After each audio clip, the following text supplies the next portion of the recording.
आज हम हनुमान जी के बचपन की कहानी बताएंगे, जिसमें बताएंगे कि कैसे हनुमान जी ने सूर्य को निगल लिया था।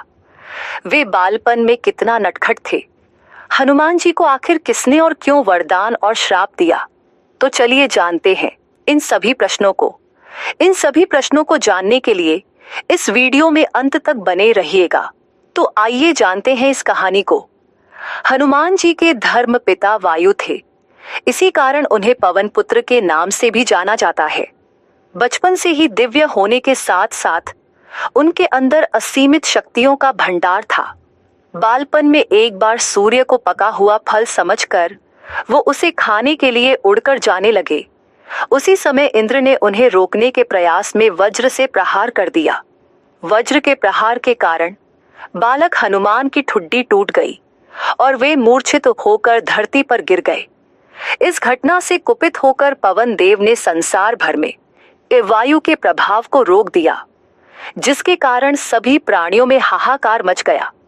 वायु देव को शांत करने के लिए अंततः इंद्र ने अपने द्वारा किए गए वज्र के प्रभाव को वापस ले लिया। साथ ही साथ अन्य देवताओं ने बालक हनुमान को कई वरदान भी दिए। यद्यपि वज्र के प्रभाव ने हनुमान की ठुड्डी पे कभी ना मिटने वाला चिन्ह छोड़ दिया। तदुपरांत जब हनुमान को सूर्य के महाज्ञानी होने का पता चला तो उन्होंने अपने शरीर को बड़ा करके सूर्य की कक्षा में रख दिया और सूर्य से विनती की कि वो उन्हें अपना शिष्य स्वीकार करें। मगर सूर्य ने उनका अनुरोध ये कहकर अस्वीकार कर दिया कि वो अपने कर्म स्वरूप सदैव अपने रथ पे भ्रमण करते रहते हैं, अतः हनुमान प्रभावपूर्ण तरीके से शिक्षा ग्रहण नहीं कर पाएंगे। सूर्य देव की बातों से विचलित हुए बिना हनुमान ने अपने शरीर को और बड़ा करके अपने एक पैर को पूर्वी छोर पे और दूसरे पैर को पश्चिमी छोर पे रखकर पुनः सूर्य देव से विनती की और अंततः हनुमान के सतात्य से प्रसन्न होकर सूर्य ने उन्हें अपना शिष्य स्वीकार कर लिया।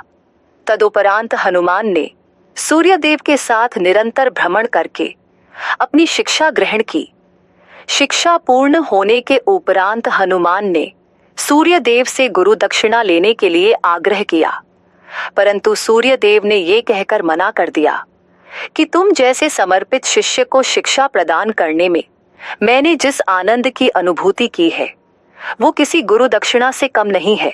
परंतु हनुमान के पुनः आग्रह करने पर सूर्य देव ने गुरु दक्षिणा स्वरूप हनुमान को सुग्रीव की सहायता करने की आज्ञा दे दी। हनुमान के इच्छानुसार सूर्य देव का हनुमान को शिक्षा देना सूर्य देव के अनंत अनादि नित्य अविनाशी और कर्म साक्षी होने का वर्णन करता है।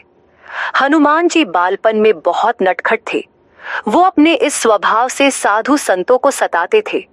बहुधा वो उनकी पूजा सामग्री और आदि कई वस्तुओं को छीन झपट लेते थे। उनके इस नटखट स्वभाव से रुष्ट होकर साधुओं ने उन्हें अपनी शक्तियों को भूल जाने का एक लघु शाप दे दिया। इस शाप के प्रभाव से हनुमान अपनी सब शक्तियों को अस्थायी रूप से भूल जाते थे और पुनः किसी अन्य के स्मरण कराने पर ही उन्हें अपनी असीमित शक्तियों का स्मरण होता था। ऐसा माना जाता है कि अगर हनुमान शाप रहित होते तो रामायण में राम रावण युद्ध का स्वरूप भिन्न ही होता। कदाचित वो स्वयं ही रावण सहित संपूर्ण लंका को समाप्त कर देते। अगर यह वीडियो आप लोगों को पसंद आया हो तो इसे लाइक कीजिए, मेरे चैनल सब्सक्राइब तथा कमेंट बॉक्स में जय बजरंग बली जरूर लिखिएगा और ये भी बताइएगा कि यह वीडियो आप लोगों को कैसा लगा। Thanks for watching my video.